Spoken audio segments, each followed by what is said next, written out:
guys, we're here at New York Comic Con with two agents of S.H.I.E.L.D. Welcome, guys. Sorry about him. I'm sorry about him. What can you do? He hasn't figured out the microphone quite yet, has he? He just is enjoying it a little bit too much. So, we're it's a nice mustache look you have going. We're a few weeks in to Agents of S.H.I.E.L.D. I'm wondering, Fitz and Simmons, obviously, this whole thing about being out in the field, it's kind of freaking them out, we've seen. Yeah. How are they going to be adjusting? Is there going to be, or are they going to just kind of want to stay back as much as they can? I hope they're not going to be adjusting. I really enjoy the flailing part. It's it's really fun not having to be good at that stuff. Right. I think that's going to be a journey they'll go on, is to decide how much they want to be on this team, because they have to face their biggest fears. So it'll be a cool wait and see. I don't think they're about to be master arts in ninja techniques and stuff, because that takes years of training, obviously, and we're busy in the lab. Yeah, and I think if you ever have a shot of me or Elizabeth running fast, we're never going to be able to look cool. I run like a girl and she runs like a boy. So they're not watching, because Skye's obviously new and she is learning some of the sort of physical side of it. There's no envy there. They're just saying, leave that to her. That's fine.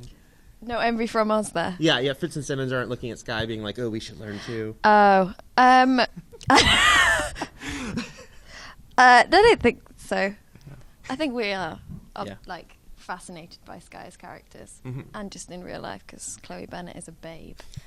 But now, obviously, Fitz and Simmons, lots of similarities. They, finish each other's sentences. They say sentences at the same time. Are we going to start to sort of see, though, the ways they diverge, like what it is that sort of, they're very similar, but maybe there's something dramatically different underneath? I think they are. I think the more we're kind of getting into, the more we're finding that you sort of see that even though they do come as one entity, they do have differences.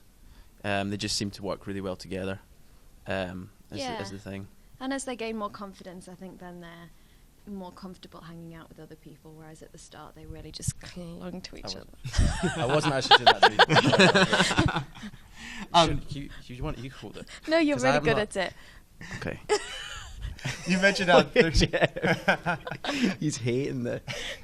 You mentioned how they're going to have to sort of decide whether they want to be on this team. Is that something where they're, maybe thinking maybe this isn't for us, this is more than we bargained for? I think the first mission in the second episode was bigger than any of the characters ever imagined it would be.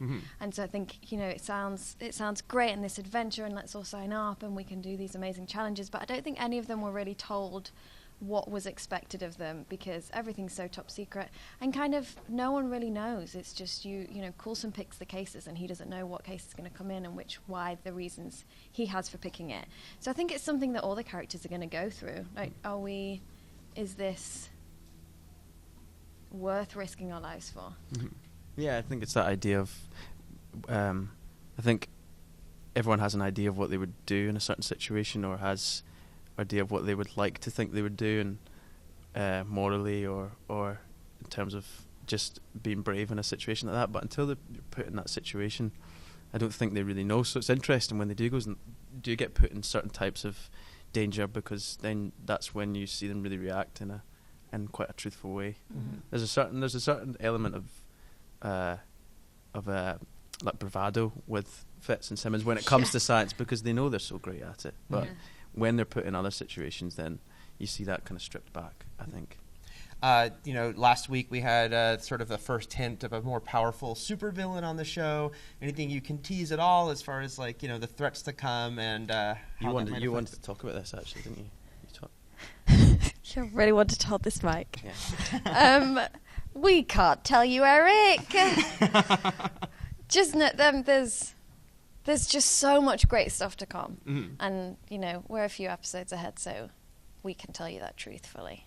You're not going to be disappointed. Gotcha. Looking forward to it. Thanks, guys. We'll have more here from New York Comic Con.